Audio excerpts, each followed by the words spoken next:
Very good evening. ఈరోజు current affairs చూసేద్దాము. Which day is observed as social media giving day? ఏ రోజుని social media giving డేగా ప్రపంచవ్యాప్తంగా పాటిస్తారు?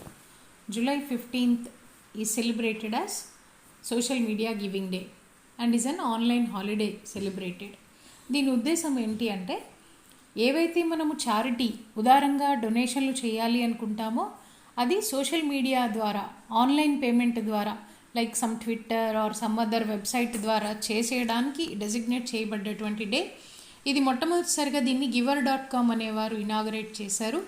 ఇది ఫండ్ రైజింగ్కి, ట్విట్టర్ రైజ్ చేస్తున్నటువంటి ఫండ్ కోసం ఉద్దేశించి 2013లో డెడికేట్ చేయడం జరిగింది. giver.com అనే వెబ్సైట్ని ట్విట్టర్ వాళ్ళు ఫండ్ రైజింగ్ కోసం డెడికేట్ చేశారు. ఇది 2013లో ఫస్ట్ టైం అబ్జర్వ్ చేశారు. People donate using social media platform like Twitter. Charities కోసం చేసే డొనేషన్స్ ఆన్లైన్ ద్వారా చేయాలి. ఎస్పెషల్లీ ప్రస్తుత పరిస్థితుల్లో పాండమిక్లో చాలామందికి ఉపాధి కోల్పోయారు, ఫుడ్ కూడా దొరకని వాళ్ళు ఉన్నారు. కాబట్టి ఈ ఫినామినాని ఉపయోగించుకొని చారిటీస్ ఫండ్ రైజింగ్ చేయాలి అనేది intention. What is the campaign launched by tribal affairs minister? So ప్రస్తుతం మన ట్రైబల్ అఫైర్స్ మినిస్టర్ ఎవరు అంటే అర్జున్ ముండా. ఈయన ట్రైబల్ ఏరియాలో ఎక్కడైతే ఈ వెనుకబడిన ఆదివాసీ తెగల వాళ్ళు ఉన్నారో వాళ్ళకి కోవిడ్ వ్యాక్సినేషన్ మీద ఉన్నటువంటి అపోహలు పోగొట్టి అందరికీ కూడా వ్యాక్సినేషన్ వేయించాలి అనేటటువంటి ఒక ఉద్దేశంతో ఒక క్యాంపెయిన్ లాంచ్ చేశారు. అది జాతీయ స్థాయిలో నేషన్ వైడ్గా లాంచ్ చేసినటువంటి క్యాంపెయిన్. దాని పేరు కోవిడ్ టీకా సంఘ్ సురక్షిత్ వన్ ధన్ ఔర్ ఉద్యమ్. ఆ క్యాంపెయిన్ పేరు అనమాట. కోవిడ్ టీకా వేయించుకోవడం వల్ల సురక్షితంగా ఉంటారు అని. అలాగే ఎవరెవరు వేస్తారు అంటే, అక్కడ ట్రైబల్ ఏరియాస్లో ఉండేటటువంటి వన్ ధన్ కేంద్రాలు అని చెప్పి వాళ్ళకు ఉన్నాయి, వికాస్ కేంద్రాస్, వాళ్ళు వేస్తారు. సెల్ఫ్ హెల్ప్ గ్రూప్స్ వీళ్ళందరూ పార్టిసిపేట్ చేస్తారనమాట. అందరి సహకారంతో అక్కడ ఉన్నటువంటి ట్రైబల్ పీపుల్కి వేయించాలి అనేది. అయితే లాంచింగ్ ఎక్కడ జరిగింది అంటే, మధ్యప్రదేశ్లో ఉన్నటువంటి మాండ్లా, ఛత్తీస్గఢ్లో ఉన్నటువంటి బస్తర్లో ఈ క్యాంపెయిన్ ఇనాగరేషన్ జరిగింది. దీనికి ట్రైఫెడ్, ట్రైబల్ డిపార్ట్మెంట్ వాళ్ళ మార్కెటింగ్ ఏజెన్సీ ట్రైఫెడ్, యునిసెఫ్ కలిసి దాదాపుగా 45,000 వన్ ధన్ వికాస్ కేంద్రాల్ని కోవిడ్ వ్యాక్సినేషన్ సెంటర్స్గా మారుస్తూ ఒక 50 లక్షల మంది ఈ తెగల వారికి వ్యాక్సినేషన్ వేయించడానికి ఉద్దేశించబడ్డాయి. ఇది ట్రైఫెడ్ వాళ్ళు టోటల్ ఎయిమ్ ఎంత అంటే 10.5 కోట్ల ట్రైబల్ పీపుల్కి వ్యాక్సినేషన్ వేయాలి అనేది ట్రైఫెడ్కి ఉన్నటువంటి టార్గెట్. ఈ క్యాంపెయిన్లో ఈ కోవిడ్ వ్యాక్సిన్ కే సంఘ్ వన్ ధన్ ఈ క్యాంపెయిన్లో ముఖ్యంగా వాళ్ళు 3 Jsతో స్టార్ట్ అయ్యే వాటి మీద దృష్టి పెట్టారు. ఒక ఫస్ట్ J ఏంటంటే జీవన్ లేదా లైఫ్, జీవితం అనమాట. ప్రతి జీవితం కూడా చాలా విలువైంది. మనం వ్యాక్సినేషన్ వేయడం వల్ల ఆ జీవితాన్ని సంరక్షించుకోవాలి అనేది ఫస్ట్ J.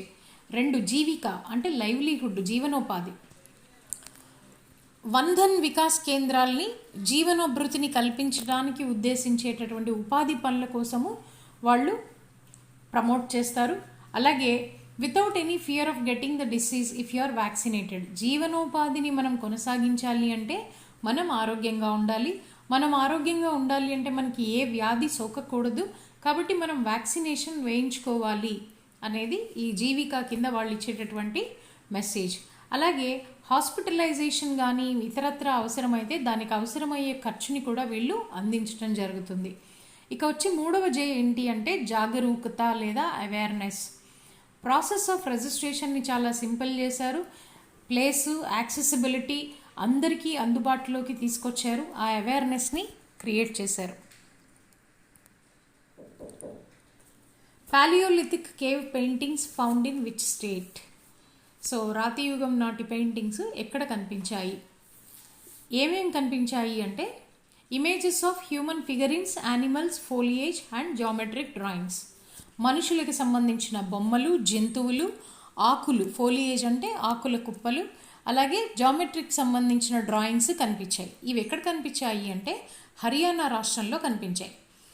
ఇవి ఏ రాతి యుగానికి చెందినవి అయి ఉంటాయి అంటే, కొత్త రాతి యుగము కొత్త యుగము 40,000 సంవత్సరాల నుంచి 10,000 సంవత్సరాల మధ్యలో గడిచిన 40,000 ఇయర్స్ నుంచి 10,000 ఇయర్స్ మధ్యలో ఈ పీరియడ్ ఉండి ఉంటుంది అని. అలాగే ఇక్కడ కనిపించిన పెయింటింగ్స్ అన్నీ ఏ కలర్లో ఉన్నాయి అంటే ఆకర్ కలర్లో ఉన్నాయట. ఇక్కడ ఆకర్ కలర్ ఎలా ఉంటుంది అనేది నేను మీకు ఇక్కడ స్లైడ్లో చూపించాను. Right side some dark mustard yellow మీద ఆకర్ కలర్ అని ఉంది, ఆ కలర్లో ఉన్నాయి. కానీ కొన్ని పెయింటింగ్స్ మాత్రం వైట్లో ఉన్నాయి. అయితే ఈ ఎక్స్కవేషన్ చేసినటువంటి ఆర్కియాలజిస్టులు ఏం చెప్తున్నారు అంటే వైట్ కలర్లో ఉన్న పెయింటింగ్స్ అన్నీ కూడా లేటర్ స్టేజ్లో వచ్చినవి, బట్ పాతవన్నీ కూడా జనరల్గా ఆకర్ కలర్లోనే ఉన్నాయి, పాతకాలంవి అని చెప్పారు. ఈ ఇమేజెస్ అన్నీ కనిపించింది ఎక్కడ అంటే ఆరావళి పర్వత ప్రాంతాలు హర్యానాలో ఉన్నటువంటి ఆ మౌంటైన్ రేంజ్లో కనిపించాయి అన్నమాట.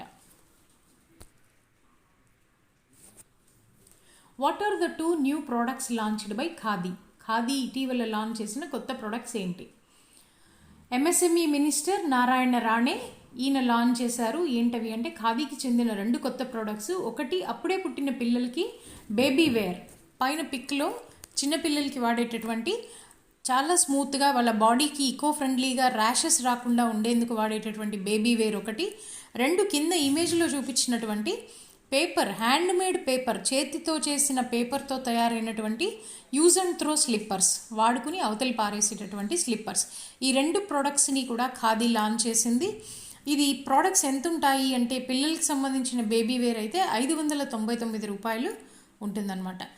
ఈ ఖాదీతో చేసినటువంటి యూజ్ అండ్ త్రో స్లిప్పర్స్ అనేవి ఇలాంటివి మొట్టమొదటిసారి for the first time in India hand made paper తోటి యూజ్ అండ్ త్రో స్లిప్పర్స్ తయారు చేయడం జరిగింది. How much GST compensation is released by centre? మనందరికీ తెలుసు 2017 జూలైలో జిఎస్టీని ఇంప్లిమెంట్ చేసాం మనం.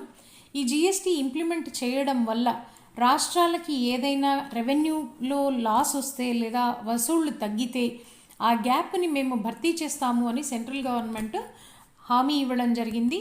ఫర్ 5 years ఈ హామీని ఫుల్ఫిల్ చేస్తాము అని చెప్పారు. సో అందులో భాగంగా ప్రస్తుతము కేంద్రం రాష్ట్రాలకి ఇవ్వాల్సినటువంటి కాంపెన్సేషన్, రెవెన్యూ డెఫిసిట్ వల్ల ఎంత ఇవ్వాల్సి వచ్చింది అంటే పరిహారం కింద అన్ని రాష్ట్రాలు కేంద్రపాలిత ప్రాంతాలకి కలిపి దాదాపుగా 2.59 లక్షల కోట్లు ఇవ్వాలి. అయితే ఈ 2.59 లక్షల కోట్లు ఎలా ఇవ్వాలి అంటే లగ్జరీ గూడ్స్, సిన్ గూడ్స్ మీద విధించేటటువంటి సెస్ వసూలు చేసి దాని నుంచి ఇవ్వాలి. అయితే ఈ లగ్జరీ గూడ్స్, సిన్ గూడ్స్ మీద వచ్చేటటువంటి సెస్ వసూళ్లు దాదాపు 1 లక్ష కోట్లు మాత్రమే ఉంది. మనం ఇవ్వాల్సినటువంటి ఈ 2.59 లక్షల కోట్లలో మనకి వసూలయ్యేది 1 లక్ష కోట్లే అయినప్పుడు మిగిలిన 1.59 లక్షల కోట్లని అప్పుగా తీసుకొచ్చి ఇచ్చింది కేంద్ర ప్రభుత్వం. ఈ 1.59 లక్షల కోట్లు అనేది ముందుగా ఇప్పుడు రిలీజ్ చేసింది ఎంత అంటే దానిలో సగం అయినటువంటి 75,000 కోట్ల రూపాయలని ఇమీడియట్గా ముందు రిలీజ్ చేయడం జరిగింది. ఇది బైమంత్లీ ఇచ్చేటటువంటి, ఈ బైమంత్లీ ఇచ్చేది ఏది అంటే ఈ పైన ఉన్నటువంటి 1 lakh, ఆ 1 lakh crore కాంపన్సేషన్ ఎలా ఇస్తారంటే ప్రతి 2 నెలలకి ఒకసారి ఈ అమౌంట్ని స్టేట్స్కి ఇస్తారు. దానికి అదనంగా ఇప్పుడు ఇచ్చినటువంటి 75,000 కోట్లు అనమాట. Which day is observed as world day for international justice? అంతర్జాతీయ న్యాయానికి సంబంధించినటువంటి డేగా దేన్ని గుర్తిస్తారు? It is also known as day of international criminal justice or international justice day అని కూడా అంటారు. World day for international justice అని కూడా అంటారు. జూలై 17ని ప్రపంచవ్యాప్తంగా వరల్డ్ డే ఫర్ ఇంటర్నేషనల్ జస్టిస్గా అబ్జర్వ్ చేస్తారు. ఇది ఎందుకు అంటే ఇంటర్నేషనల్ క్రిమినల్ కోర్టు యొక్క వర్క్ని గుర్తిస్తూ జరుపుకునేటటువంటి డే ఇది. Anniversary of the adoption of Rome statute on July 17th, 1998, the treaty that created the international criminal court. So Rome చట్టము 1998 జూలై 17న అమలు జరపబడినటువంటి ఒక రోమ్ చట్టం ద్వారా ఇంటర్నేషనల్ క్రిమినల్ కోర్ట్ అనేది ఏర్పరచడం జరిగింది. కాబట్టి జూలై 17నే ఇంటర్నేషనల్ డే ఫర్ జస్టిస్ అని చెప్తారు. దీన్ని 120 దేశాలు అమలుపరుస్తున్నాయి ఈ చట్టాన్ని. What percentage is reserved for EWS అంటే economically weaker sections by AP state government? రాష్ట్ర ప్రభుత్వం ఏం చెప్పారు అంటే ఉద్యోగ నియామకాల్లోనూ విద్యా సంస్థల్లోనూ 10% రిజర్వేషన్ని మేము ఎకనామికల్లీ వీకర్ సెక్షన్కి కేటాయిస్తున్నాము అని ఆంధ్రప్రదేశ్ రాష్ట్ర ప్రభుత్వం చెప్పడం జరిగింది. ఈ ఎకనామికల్లీ వీకర్ సెక్షన్లోకి ఎవరెవరు వస్తారు అంటే ప్రస్తుతం ఉన్నటువంటి రిజర్వేషన్లలో కవరు కానటువంటి వారు, ఎస్సీ కోటా, ఎస్టీ కోటా, బీసీలో ఉన్న ఇతర సబ్ డివిజన్స్లో కవర్ అవ్వనటువంటి వాళ్ళు ఎవరైనా సరే, ఓసీలైనా, ఆర్థికంగా వార్షిక ఆదాయం 8 లక్షల లోపు ఉన్నటువంటి వాళ్ళు ఈడబ్ల్యూఎస్ కోటాలోకి వస్తారు. సో అలాంటి వాళ్ళకి ఉద్యోగ నియామకాల్లోనూ విద్యా సంస్థల్లోనూ కూడా 10% రిజర్వేషన్ని కేటాయించారు. ఇలా కేటాయించేటటువంటి అధికారం రాష్ట్రాలకి ఎక్కడ ఉంది అంటే రాజ్యాంగంలో జరిగినటువంటి 103వ సవరణ ద్వారా స్టేట్స్కి ఆ అవకాశాన్ని కల్పించబడిందనమాట. ప్రతి రాష్ట్రం కూడా తన యొక్క విద్యా ఉద్యోగ అవకాశాల్లో 10% రిజర్వేషన్ కల్పించుకునేటటువంటి వెసులుబాటు 103వ రాజ్యాంగ సవరణ చట్టం ద్వారా దఖలుపడింది. దీనికి అనుగుణంగా ఆర్టికల్ 15కి ఆర్టికల్ 16కి సబ్ క్లాజ్ 6 అనే దాన్ని రాజ్యాంగంలో ఏర్పాటు చేశారు. ఇక్కడ ఎకనామికల్లీ వీకర్ సెక్షన్ వాళ్ళకి సంబంధించినటువంటి ప్రొవిజన్స్ ఆ ఆర్టికల్స్లో ఇంక్లూడ్ చేయడం జరిగింది. అలాగే ఎవరెవరు ఈడబ్ల్యూఎస్ కింద అన్నప్పుడు చెప్పారు ఇక్కడ వార్షిక ఆదాయము 8 లక్షల లోపు ఉండాలి, ప్రస్తుతం ఏ విధమైన రిజర్వేషన్లో కవర్ అయి ఉండకూడదు, వీళ్ళ ఆదాయం లెక్కించేటప్పుడు నెలవారీ జీతాలు, వ్యవసాయం మీద వచ్చేటటువంటి ఆదాయము, వ్యాపారము, ఇతరత్ర ఈ ఎప్పుడు అప్లికేషన్ పెడుతుంటే ఆ ముందు సంవత్సరం యొక్క financial year prior to that వాళ్ళ యొక్క ఇన్కమ్ డీటెయిల్స్ అన్నీ కూడా ఇవ్వాల్సి ఉంటుందన్నమాట. ఫ్యామిలీ అంటే ఎవరెవరు ఉంటారు అంటే అప్లికేషన్ పెట్టేటటువంటి వ్యక్తి, అతని తల్లిదండ్రులు, అతని సిబ్లింగ్స్, వివాహం కనుక అయి ఉంటే అతని స్పౌసు, చిల్డ్రన్ కూడా అందరి ఆదాయాలు కలిపి ఫ్యామిలీ ఆదాయంగా లెక్కించడం జరుగుతుంది. ఇది లోకల్ తహసీల్దార్ నుంచి ఈడబ్ల్యూఎస్ సర్టిఫికెట్ అనేది పొందొచ్చు. India's first pod taxi to operate in which city? భారతదేశంలోనే మొట్టమొదటి పాడ్ ట్యాక్సీ ఎక్కడ ఆపరేషన్ జరుగుతోంది, ఎక్కడ వినియోగంలోకి వచ్చింది? Indian port rail and ropeway corporation limited IPRCL వీళ్ళు డీటెయిల్డ్ ప్రాజెక్ట్ రిపోర్ట్ను ఒకదాన్ని తయారు చేశారు. ఆ ప్రాజెక్ట్ రిపోర్ట్ ఏంటి అంటే pod taxi service between Noida airport and film సిటీకి మధ్యలో ఈ పాడ్ ట్యాక్సీని తిరగడానికి ఉద్దేశించి చేసింది detailed project report. That was made by Indian port rail and ropeway corporation limited.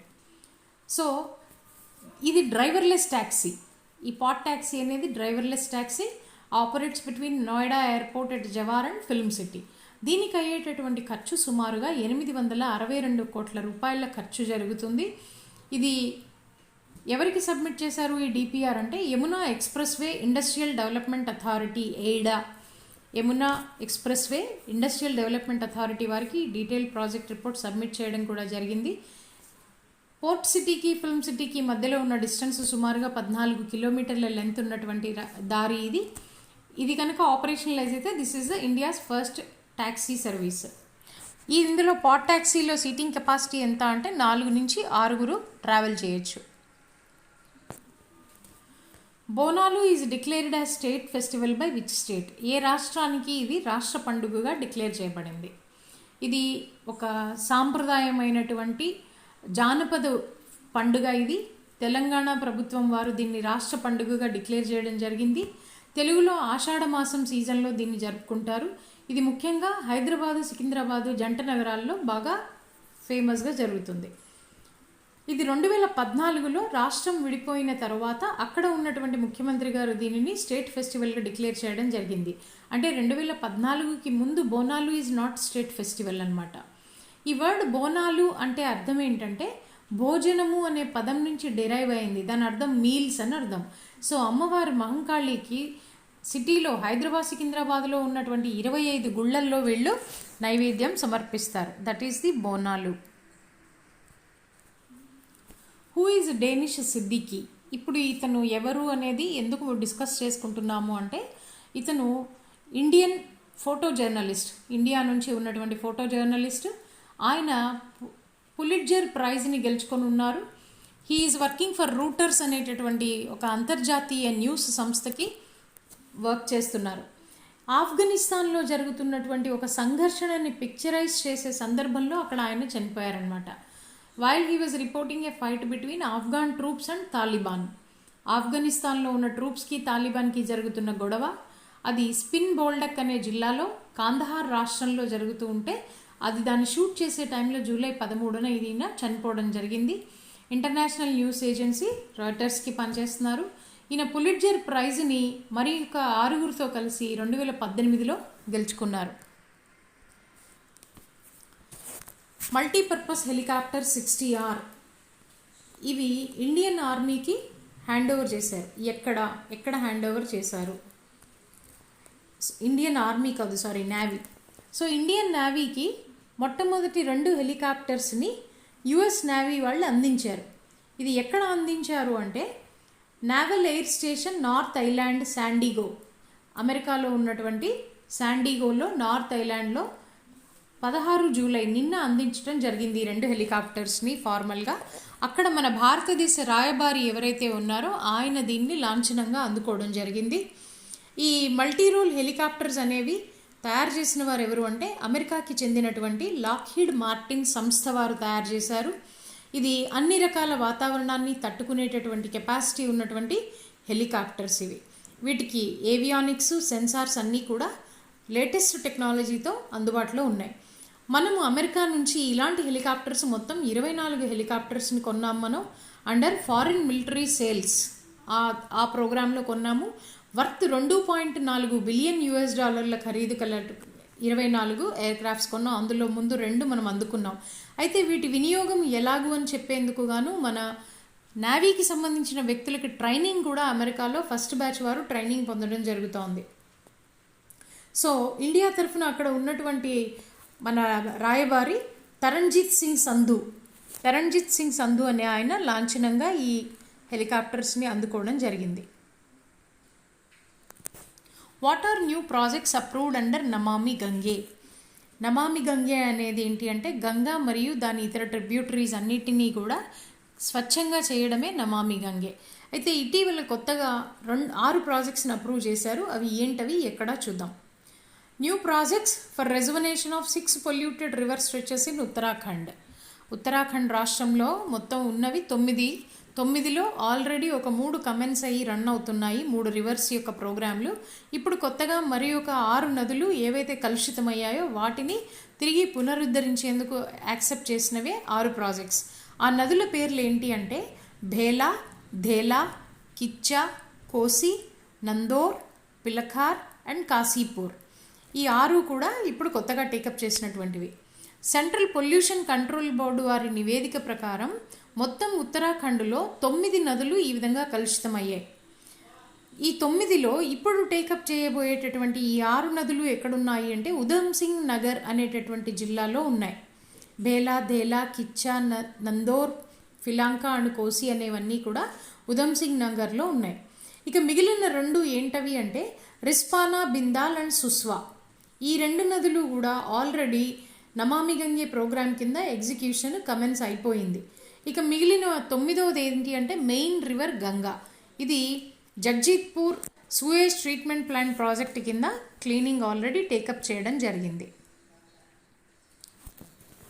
What is aiming for sustainable habitat? What is అనేది క్వశ్చను. ట్యాగ్ లైన్ ఏంటి అంటే aiming for sustainable habitat, new initiatives in building energy efficiency 2021. ఈ programme Indian government take up చేస్తోంది. Aiming for sustainable habitat దానికోసం అని చెప్పి తీసుకున్న initiatives by building energy ఎఫిషియన్సీలో తీసుకొచ్చిన ఇనిషియేటివ్స్ ఏం చెప్తున్నాయో చూద్దాం. Union minister for power and renewable energy ఎవరు అంటే ఆర్కే సింగ్.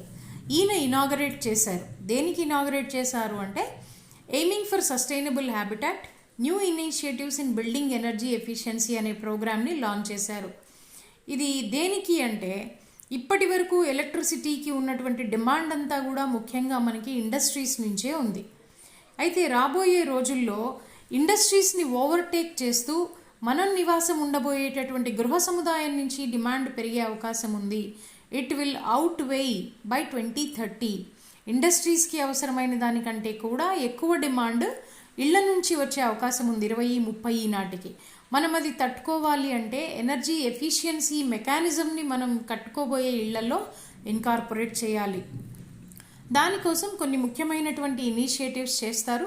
అందులో కొన్ని ఏంటి అంటే దాదాపుగా 15,000 మంది ఆర్కిటెక్ట్స్ని, ఇంజనీర్స్ని ట్రైనింగ్ ఇస్తుంది BEE. Board of energy efficiency, bureau of energy efficiency వాళ్ళు కొద్దిగా మంది ఆర్కిటెక్ట్స్కి ట్రైనింగ్ ఇస్తారు, ఇంజనీర్లను కూడా ట్రైన్ చేస్తారు. దేనికి అంటే కట్టబోయే బిల్డింగ్స్లో ఎనర్జీ ఎఫిషియన్సీని ఎలా సాధించాలి అనేది. అలాగే నీర్మన్ అవార్డ్స్ అనే వాటిని కూడా అనౌన్స్ చేశారు. నీర్మన్ ఫుల్ ఫామ్ ఏంటంటే national energy efficiency road map for movement towards affordable and natural habitat. కొత్తగా ఈ రంగంలో అవార్డ్స్ని ఇస్తారు. అలాగే ఆన్లైన్ స్టార్ రేటింగ్ టూల్, ఇళ్ళకి ఎనర్జీ ఎఫిషియన్సీ ప్రకారం రేటింగ్స్ ఇచ్చేటటువంటి పోర్టల్ని ఒకదాన్ని కూడా వీళ్ళు లాంచ్ చేస్తారు. ఇవి కొన్ని మాత్రమే ఇనిషియేటివ్స్లో. Why is APEC in news? APEC అంటే ఏంటంటే ఏషియా పెసిఫిక్ ఎకనామిక్ కోఆపరేషన్. ఇది ఎందుకు ఇప్పుడు సడన్గా వార్తల్లోకి వచ్చింది? రీసెంట్గా న్యూజిలాండ్ ఒక వర్చువల్ మీటింగ్ని ఆర్గనైజ్ చేసింది, ఈ ఏషియా పెసిఫిక్ ట్రేడ్ గ్రూప్ వాళ్ళది. అసలు ఎపెక్ అంటే ఏంటి అంటే మొత్తం దీనిలో 21 ఏషియా పెసిఫిక్కి సంబంధించినటువంటి దేశాలు ఉన్నాయి. సుమారుగా ఇవి 2.7 బిలియన్ల జనాభాని కలిగి ఉంటాయి. ప్రపంచంలో ఉన్న జీడిపిలో సగం జీడిపి ఈ 21 దేశాలదే అయి ఉంటుంది. India is not member of APEC. మనం ఎందుకు మెంబర్ కాదు అంటే యాక్చువల్లీ మనం మెంబర్షిప్ కోసం ఎపెక్ను అడిగినప్పుడు మన మెంబర్షిప్కి మద్దతు పలికిన దేశాలు ఏవి అంటే Australia, United States, Japan and Papua New Guinea. ఎపెక్లో ఉన్నటువంటి 21 దేశాలలో ఇండియా సభ్యత్వానికి మద్దతు పలికింది కేవలం 4 దేశాలు మాత్రమే. ఈ కన్సెన్సస్ రాకపోవడం వల్ల మనకి మెంబర్షిప్ రాలేదు ఎపెక్లో. దానికి వారు మనకి చెప్పే కారణం ఏంటి అంటే ఏషియా పసిఫిక్ ఎకనామిక్ కోఆపరేషన్ అంటే దాదాపుగా ఇందులో ఉన్న 21 దేశాలు కూడా పసిఫిక్ మహాసముద్రాన్ని తీర ప్రాంతంగా కలిగి ఉన్న దేశాలే. బట్ భారతదేశము అనే దానికి పసిఫిక్ ఓషన్ తోటి బార్డర్ లేదు కాబట్టి we are not allowing her as a member అని చెప్పడం జరిగింది. మనకి పసిఫిక్ ఓషన్తో బార్డర్ లేదు కాబట్టే మనకి మెంబర్షిప్ ఇవ్వాల.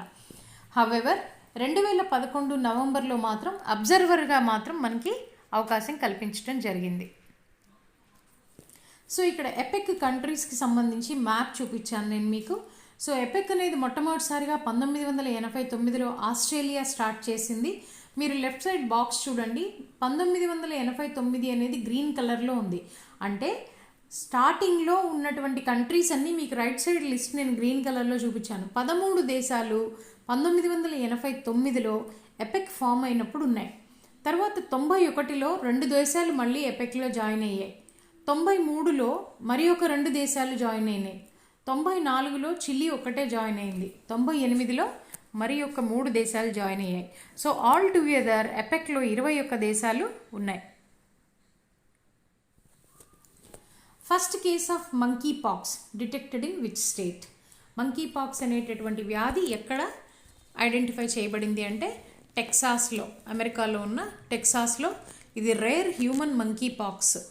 ఇది ఎలా ఉంటుంది అనేది చూద్దాము. Patient infected with the strain of monkey pox will have illness ఉంటుంది, స్వెల్లింగ్ ఆఫ్ లింఫ్ నోడ్స్ ఉంటాయి, అలాగే ఫేసు, బాడీ మీద ర్యాషెస్ వస్తే చాలా తొందరగా స్ప్రెడ్ అవుతాయి. దాదాపుగా ఇది 2 నుంచి 4 వారాల పాటు ఈ ఇన్ఫెక్షన్ ఉంటుంది. ఒక రకంగా చెప్పాలంటే మసూచి, అమ్మవారు లాంటి లక్షణాలకి దగ్గరగా ఉంటాయి, కానీ అంత తీవ్రత కలిగి ఉండదు, కొంచెం తక్కువ తీవ్రత కలిగి ఉంటుంది. 100 మందిలో ఒక్కరికి మాత్రమే ఇది బాగా ఫ్యాటల్, విపరీతమైనటువంటి నష్టాన్ని కలుగజేస్తుంది. ముఖ్యంగా ఇది ఎక్కడి నుంచి వ్యాప్తి చెందుతుంది అంటే నైజీరియా నుంచి ట్రావెల్ చేసే ప్యాసింజర్స్లో మంకీ పాక్స్ అనేది గుర్తించడం జరిగింది. యుఎస్ నుంచి, నైజీరియా నుంచి యుఎస్కి వచ్చిన పేషెంట్లోనూ కనిపించింది. అలాగే వెస్ట్ ఆఫ్రికా, అక్కడి నుంచి ట్రావెల్ చేసి ఇతర దేశాలకు వచ్చినటువంటి యునైటెడ్ కింగ్డమ్, ఇజ్రాయెల్, సింగపూర్కి వచ్చిన వాళ్ళకి కూడా కనిపించింది అనమాట. సో దీన్ని బట్టి నైజీరియా నుంచి వచ్చే వారిలో మంకీ పాక్స్ అనేది డిటెక్ట్ చేయడం జరుగుతోంది. What is the new name of Jammu and Kashmir high court? So Jammu and Kashmir హైకోర్టుకి ఇంతకు ముందున్న పేరేంటి అంటే common high court of UT of Jammu Kashmir and UT of Ladakh అని ఉండేది. అది చాలా లెంగ్దీగా, ఇన్కన్వీనియంట్గా ఉంది కాబట్టి ఒక నోటిఫికేషన్ ఇవ్వడం ద్వారా గవర్నమెంట్ కోర్టు యొక్క పేరుని మార్చారు. ఏమని అంటే high court of Jammu and Kashmir and Ladakh అని మార్చారు. సో కామన్ హైకోర్ట్, కామన్ పదం తీసేశారు. ప్రతిసారి యూటీ అనే పదం కూడా తీసేయడం జరిగింది. సో ఈ court union territory of Jammu కాశ్మీర్కి, లడఖ్కి కూడా సర్వీసెస్ అందిస్తుంది. ఇది 1928 మార్చి 26లో ఈ కోర్టు అప్పట్లో మహారాజా గారి ఆజ్ఞ ప్రకారము ఎస్టాబ్లిష్ చేయడం జరిగింది. దాని యొక్క కోర్టు స్ట్రెంగ్త్ ఎంత జడ్జెస్ది అంటే 17 మంది. అందులో 13 మంది శాశ్వతమైన వాళ్ళు ఉంటారు, 4 అదనంగా వచ్చేవాళ్ళు ఉంటారు. ప్రస్తుతం చీఫ్ జస్టిస్ ఈ కోర్టుకి ఎవరు అంటే పంకజ్ మిట్టల్ అనే ఆయన చీఫ్ జస్టిస్గా జనవరి 4, 2021 నియమించడం జరిగింది. ఈ మార్పు చేయడానికి మనకున్న వెసులుబాటు ఏంటి అంటే Jammu and Kashmir reorganisation act 2019 ప్రకారము మనం పేరుని మార్చగలిగాం. Which forest emits more carbon dioxide than it absorbs?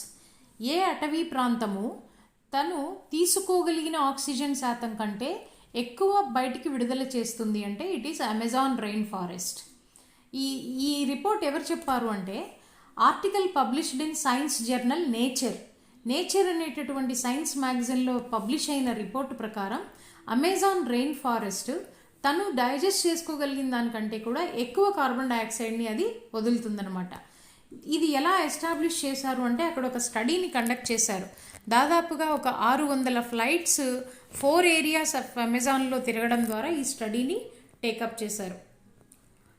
Researchers from Brazil national institute for space research institute take up చేసిన వాళ్ళు ఎవరు అంటే Brazil national institute for space research.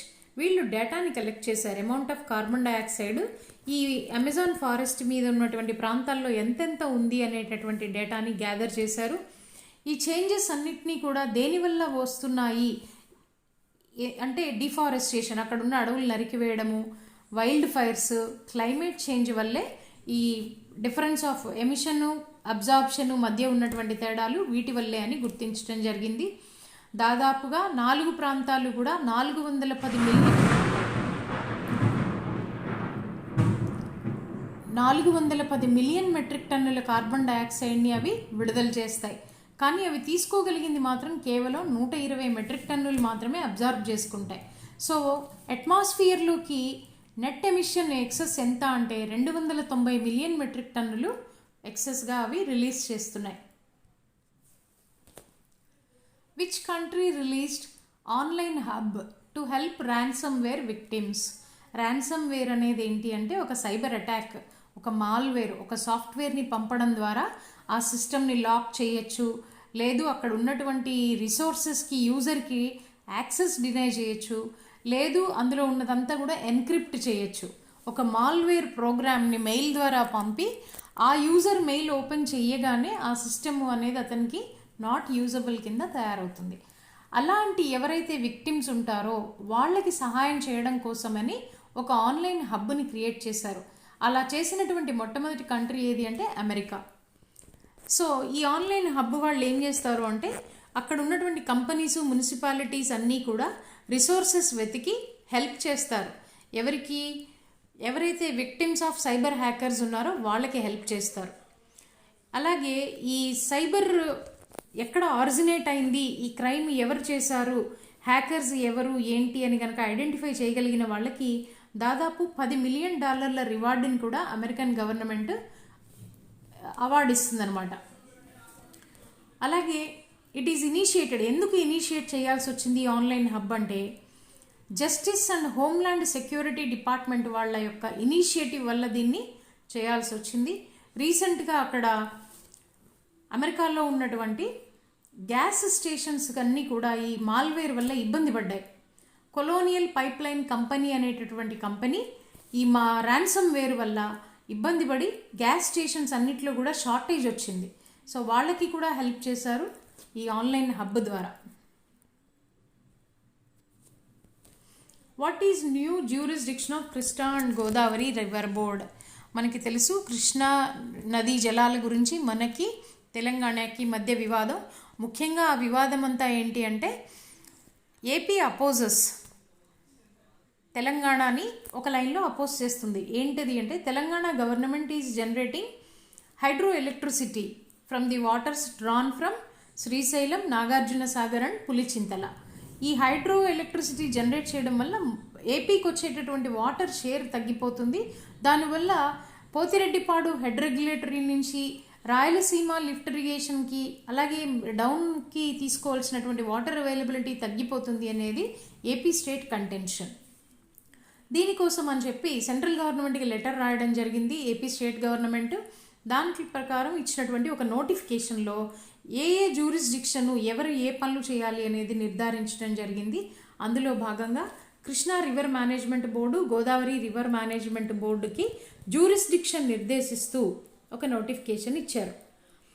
ఈ నోటిఫికేషన్ ప్రకారం ఏంటంటే ఇప్పుడున్న అన్ని ప్రాజెక్ట్స్ ఇంక్లూడింగ్ హైడల్ పవర్, జల విద్యుత్తుతో సహా కలుపుకుని కృష్ణా గోదావరి బేసిన్స్లో ఏవైతే ప్రాజెక్ట్స్ ఉన్నాయో అవన్నీ కూడా ఆంధ్ర తెలంగాణకు సంబంధించినటువంటి బోర్డు యొక్క కంట్రోల్లోకి వెళ్ళిపోతాయి. ఈ ఆర్డర్ ఎప్పటి నుంచి ఫోర్స్లోకి వస్తుంది అంటే అక్టోబర్ 14 నుంచి వీటి మేనేజ్మెంట్ ఇంప్లిమెంటేషన్ మొత్తం కూడా రివర్ మేనేజ్మెంట్ బోర్డ్స్ యొక్క పరిధిలోకి వెళ్తాయి.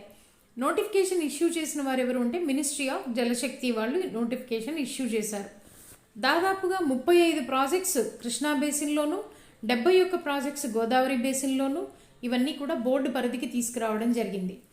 ఈ బోర్డ్స్ ఏమేమి పనిచేస్తాయి అంటే head works of barrages, dams, reservoirs, canal network, regulating structures, transmission lines, power houses, ఇలాంటి అన్ని పనులు కూడా ఇక నుంచి రివర్ మేనేజ్మెంట్ బోర్డు వారే మానిటర్ చేస్తారు.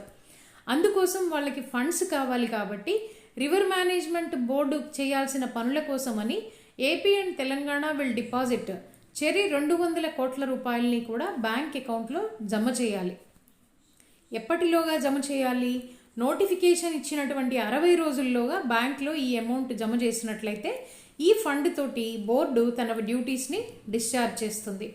అలాగే సెంట్రల్ ఇండస్ట్రియల్ సెక్యూరిటీ ఫోర్స్ యొక్క సహకారాన్ని కూడా ఈ కృష్ణా రివర్ మేనేజ్మెంట్ బోర్డుకి తన డే టు డే వర్క్స్లో అవసరమైతే ఎక్స్టెండ్ చేస్తారు. What is Covi home? Covi home పేరులోనే తెలుస్తుంది ఏంటంటే ఇంట్లోనే టెస్ట్ చేసుకునేటటువంటి ఒక కిట్ ఇది. ఇది ఎవరు డెవలప్ చేశారు అంటే IIT Hyderabad, Indian institute of technology Hyderabad వారు డెవలప్ చేశారు. ఇది rapid electronic and artificial intelligence powered COVID-19 test. ఈ టెస్ట్ని చాలా తక్కువ ఖర్చుతో ఇంట్లోనే చేసుకోవచ్చు. ప్రస్తుతం ఇది దాదాపుగా 400 రూపాయలకి దొరుకుతోంది. ఈ రిజల్ట్స్ 30 నిమిషాల లోపల సిమ్టమాటిక్ అయినా అసిమ్టమాటిక్ అయినా సరే 30 నిమిషాల్లో రిజల్ట్ ఇస్తుంది. దీనికి ఆర్టీపీసీఆర్కి వెళ్ళవలసినటువంటి అవసరం లేదు. దీనికోసం పేటెంట్కి కూడా అప్లై చేయడం జరిగింది, మేధో సంపత్తి హక్కులకి అప్లై చేయడం జరిగింది, మాస్ లెవెల్లో ప్రొడ్యూస్ చేయాలి అని. అలాగే ఈ కిట్ యొక్క ఎఫిషియన్సీ ఎంత అంటే 94.2% ఇది ఎఫెక్టివ్ అని చెప్పారు. సెన్సిటివిటీ అండ్ స్పెసిఫిసిటీ అంటే ఇంతకు ముందే చెప్పాం, పాజిటివిటీ అండ్ నెగటివిటీ అని. సో సెన్సిటివిటీ ఎంత అంటే 91.3%, స్పెసిఫిసిటీ ఎంత అంటే 98.2%. Which countries participated in virtual trilateral exercise TTX 2021? ఏ దేశాలు TTX 2021లో ట్రైలాటరల్ ఎక్సర్సైజ్ 3 దేశాలు కలిపి కంబైన్డ్గా చేస్తున్నటువంటి ఎక్సర్సైజ్? ఎవరెవరు ఆ 3 దేశాలు అంటే ఇండియా, శ్రీలంక, మాల్దీవ్స్. ఈ ముగ్గురు కలిసి చేస్తున్నటువంటి ట్రైలాటరల్ ఎక్సర్సైజే TTX 2021.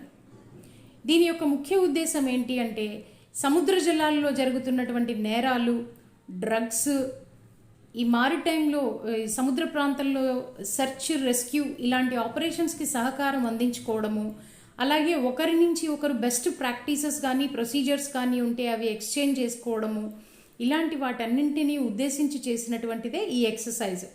దీనికి సపోర్ట్ ఇచ్చింది, కోఆర్డినేట్ చేసింది ఎవరు అంటే మారిటైమ్ వార్ఫేర్ సెంటర్ ముంబై వారి యొక్క సహకారంతో జరిగింది. ఈ ఎక్సర్సైజ్ అసలు ఎందుకు చేశాము అంటే ఇండియాకి ఒక పాలసీ ఉంది, neighbourhood first and SAGAR. That is SAGAR full form ఏంటంటే security and growth for all in the region. India తన సరిహద్దు దేశాలతో ఉండాల్సినటువంటి బంధాలని మెరుగుపరుచుకునే దిశగానే ఈ ఎక్సర్సైజ్ టేకప్ చేస్తుంది. సో సాగర్ అనేది చదివాం మనం, security and growth for all in the region full form of SAGAR. ఇది ఎప్పుడు లాంచ్ చేసాము మనము, ఎందుకు చేసాము అనేది చూద్దాం. India launched Mission Sagar to assist island nations in the Eastern Indian Ocean. Hindu మహాసముద్రంలో మన ఇండియన్ భాగానికి తూర్పు వైపున ఉన్నటువంటి ఐలాండ్ దేశాలకి సహకారం అందించడం కోసం ఉద్దేశించబడింది. మనము పాండమిక్ కోవిడ్ టైంలో కూడా ఏం చేశామంటే కేసరి అనేటటువంటి షిప్ని పంపించి Maldives, Mauritius, Seychelles, Madagascar and కోమరస్ అక్కడికి మనము ఆహారం పంపించాం, వాళ్ళకి మందులు పంపించాం, హైడ్రోక్లోరోక్విన్ ట్యాబ్లెట్స్ పంపించాం. అలాగే ముఖ్యమైనటువంటి ఆయుర్వేదం మెడిసిన్స్ కూడా, మెడికల్ టీమ్స్ని కూడా మనం ఈ ఐలాండ్ కంట్రీస్కి పంపడం జరిగింది. అలాగే ఐఎన్ఎస్ కేసరి వాళ్ళు పోర్ట్ ఆఫ్ మాల్దీవ్స్లోకి ఎంటర్ అయ్యి అక్కడ దాదాపుగా 600 టన్నుల ఆహార ధాన్యాల్ని కూడా పోర్ట్ ఆఫ్ మాలేలో ఇవ్వడం జరిగింది. ఇవన్నీ దేనికి చేశాము మనము అంటే 2015లో మనం ఒక విజన్ని నిర్దేశించుకున్నాం. మన భారతదేశ ప్రధానమంత్రి గారు ఒక విజన్ని మనకి నిర్దేశించారు. అదేంటి అంటే ఈ ప్రాంతంలో, మన చుట్టుపక్కల ఉన్న ప్రాంతంలో అందరూ ఎదగాలి, అందరూ సురక్షితంగా ఉండాలి అనే విజనే సాగర్ ఫుల్ ఫామ్ అన్నమాట. అలాగే నైబర్హుడ్ ఫస్ట్ పాలసీ అంటే ఏంటి అంటే మన నైబరింగ్ కంట్రీస్ అయినటువంటి పాకిస్తాన్, చైనా, ఆఫ్ఘనిస్తాన్, శ్రీలంక, నేపాల్, భూటాన్, బంగ్లాదేశ్, మయన్మార్ ఇలాగా నైబరింగ్ కంట్రీస్ అన్నిటితో కూడా సత్సంబంధాలు ఉండాలి. వాళ్ళకి ఏదైనా సరే అవసరమైతే వెంటనే మనము ఇవ్వగలగాలి, వాళ్ళ అవసరాలు తీర్చగలగాలి, ముఖ్యమైన అవసరాలు. అలాగే free flow of goods, services, people and capital ఉండాలి. మన చుట్టుపక్కల ఉన్న దేశాలతో ముఖ్యంగా మంచి కనెక్టివిటీ, రవాణా సంబంధాలు ఉండాలి. అలాగే వస్తు సేవల మార్పిడి, వినియోగం ఉండాలి. పీపుల్ ఫ్రీగా మూవ్ అవ్వగలగాలి. క్యాపిటల్స్ అండ్ ఇన్వెస్ట్మెంట్స్ కూడా ఫ్లో అవ్వాలి అనేది నైబర్హుడ్ పాలసీలో ఒక అంశం.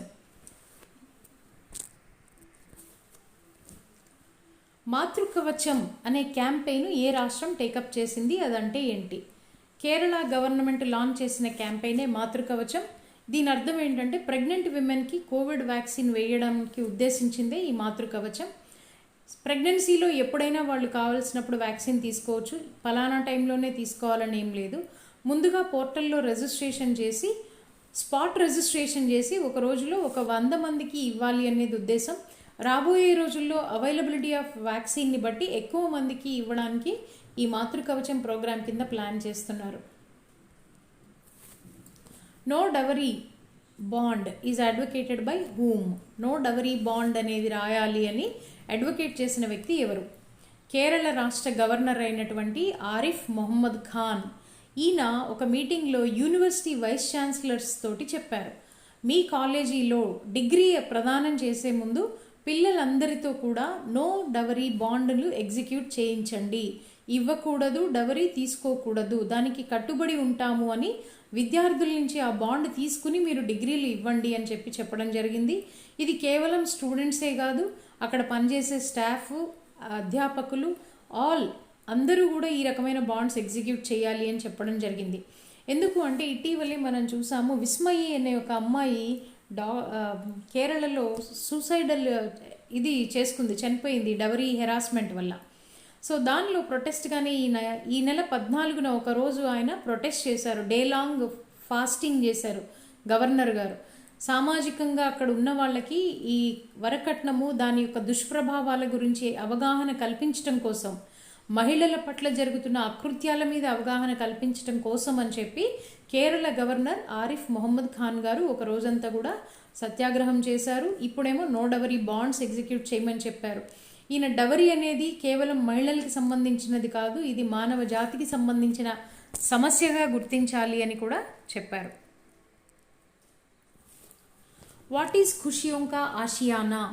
ఖుషియోంకా ఆషియానా అనేది ఏంటి? అది Pradhan Mantri Awas Yojana urban programme launch చేసి మనకి 5 years, ఇప్పుడు 6th యానివర్సరీని జరుపుకుంటున్నాం మనం 25 జూన్కి. అందులో భాగంగానే ఒక షార్ట్ ఫిల్మ్ కాంటెస్ట్, ఆ కాంటెస్ట్ పేరే ఖుషియోంకా ఆషియానా. షార్ట్ ఫిల్మ్ కాంటెస్ట్ 18 సంవత్సరాల అబవ్ ఏజ్ ఉన్న పిల్లలకి పెట్టారు. ఇది ఎందుకు పెట్టారు అంటే మళ్ళీ ఇది ఆజాదీ కా అమృత్ మహోత్సవ్, 75 వారాలకి 75 ప్రోగ్రామ్స్ చేసుకోవాలి మనం. అందులో ఒక ప్రోగ్రామే ఈ యొక్క షార్ట్ ఫిల్మ్ కాంపిటీషన్. ఎంట్రీస్ ఎప్పటి వరకు ఇవ్వచ్చు అంటే లాస్ట్ డేట్ వచ్చి 1 సెప్టెంబర్ వరకు కూడా మీరు షార్ట్ ఫిల్మ్స్ తీసి పంపించవచ్చు. రిజల్ట్ ఎప్పుడు ఇస్తారు అంటే సెప్టెంబర్ 30న రిజల్ట్ డిక్లేర్ చేస్తారు. దాదాపుగా 25 మందిని విజేతలుగా ప్రకటిస్తారు. First prize 25,000, second prize 20,000, third prize 12,500. ఈ క్యాష్తో పాటుగా సర్టిఫికెట్ కూడా ఇవ్వడం జరుగుతుంది. అలాగే ఆవాస్ పర్ సంవాద్ ఇంకొక కాంపిటీషన్ అనమాట. ఇవి దాదాపుగా 75 సెమినార్లు, వర్క్షాప్లు జరుగుతాయి. ఇది కూడా ప్రధానమంత్రి ఆవాస్ యోజన అర్బన్లో భాగంగానే వీళ్ళు నిర్వహిస్తారు. ఇది ఎందుకు అంటే 6వ వార్షికోత్సవాన్ని జరుపుకుంటున్న సందర్భంగా ఈ ప్రోగ్రాం కండక్ట్ చేశారు. Rani, the dwarf cow belongs to which breed? అతి చిన్న మరుగుజ్జు లాంటి ఆవు ఏ బ్రీడ్కి చెందింది? ఇది ఎక్కడుందో చూద్దాం. The Shikor agro farm at Charigram, Nabinagar in Savar upazila of Bangladesh. Bangladesh దేశంలో సవార్ ఉపజిల్లాలో చెరీగ్రామ్ నబీనగర్ అనే చోట ఒక అగ్రో ఫామ్లో ఉంది ఈ ఆవు. దీన్ని చూడటానికి చుట్టుపక్కల నుంచి చాలామంది వచ్చారు. ప్రస్తుతం ఆ వయస్సు ఎంత అంటే 2 సంవత్సరాలు. పూర్తిగా ఎదిగిన ఆవు అనమాట ఇది. ఎంత ఉంది? 20 అంగుళాల పొడుగుంది, 27 అంగుళాల ఎత్తుంది ఈ ఆవు. వెయిట్ 26 కిలోగ్రాములు మాత్రమే ఉంది. ఇది ఏ బ్రీడ్కి చెందింది అంటే బక్సార్ భుటియా. ఈ బక్సార్ భుటియా అనే జాతికి చెందినటువంటి మరుగుజ్జు ఆవు. దీనిని గిన్నీస్ వరల్డ్ రికార్డులో నమోదుకి కూడా అప్లికేషన్ చేస్తున్నారు. They are waiting for the confirmation. ఇది ఇంకా పెరగదు ఈ ఆవు. ఎందుకు చెప్తున్నారు అంటే already it has got 2 teeth. ఆ 2 teethని చూసి చెప్పొచ్చట ఇక ఎదిగే వయసు అయిపోయింది, ఇంకా ఇది పెరగదు అని కూడా చెప్పడం జరిగింది. బంగ్లాదేశ్లో ఉంది మరుగుజ్జు ఆవు. దాని పేరు Rani. It belongs to Buxar Bhutia breed. 20 అంగుళాల పొడుగు, 27 అంగుళాల ఎత్తు, 26 కిలోగ్రాముల బరువు మాత్రమే ఉంది. Which foreign cards are banned by RBI? RBI నిషేధించినటువంటి పేమెంట్ కార్డ్స్ ఏమేంటివి? Mastercard, American Express and Diners Club. ఈ 3 విదేశీ కార్డ్స్ని కూడా నిషేధించింది. కారణం ఏంటి అంటే పేమెంట్ ట్రాన్సాక్షన్స్ డేటాని ఇండియాలో ఉన్న సిస్టంలోనే దాచాలి ఒక 6 నెలల పాటు అని ఇచ్చిన గైడ్ లైన్ని ఇవి పాటించకపోవడమే కారణం. అలాగే ఒక 5 private sector banks, Axis Bank, Yes Bank, IndusInd Bank, ఇవన్నీ కూడా బాగా ఎఫెక్ట్ అయ్యాయి.